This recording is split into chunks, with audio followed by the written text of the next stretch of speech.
In today's video, I'm going to teach you how to use Claude AI in Slack. Complete Setup Guide 2026. By the end, you'll know exactly where to go in Slack, how to find the Claude app, and how to add it so you can start collaborating with an AI assistant right inside your workspace. Start by opening Slack and heading to the channel where you want to use Claude. I'm using a sample channel called New Channel, but you can follow along from any channel in your workspace. Beginning from a channel keeps you in context and makes it easy to bring Claude into the places where your team already works. Next, move your cursor to the left sidebar and hover over the settings area to reveal more options.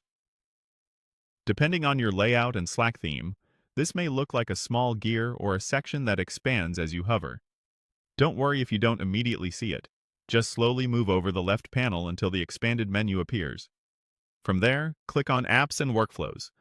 This opens Slack's built-in hub for everything related to apps, automations, and integrations in your workspace. It's the central place to manage tools your team can use without leaving Slack. Now, choose Browse. Browse takes you to Slack's app directory for your workspace, where you can search, discover, and install apps that are approved for your organization.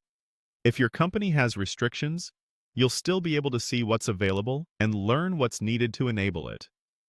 In the search field, type Claude. You're looking for the Claude app listing. Typing the full name helps narrow the results quickly.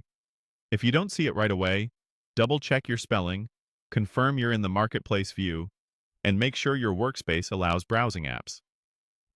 Click on Claude in the results to open the app's detail page. Here you can review what the app does, the permissions it requests, and how it integrates with Slack. It's a good idea to scan this page so you understand what capabilities you're enabling for your team. Finally, click Add to Slack. Slack may show a brief confirmation or a permission screen so you can review what the app will access.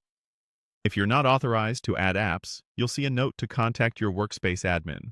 Otherwise, the app will be added to your workspace and you'll be ready to use Claude in your channel. That's it.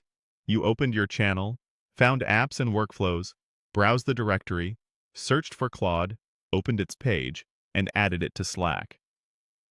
If anything looks different in your interface, it's usually just a theme or permission setting. Follow the same path and you'll get there. Thanks for watching, and enjoy using Claude in Slack.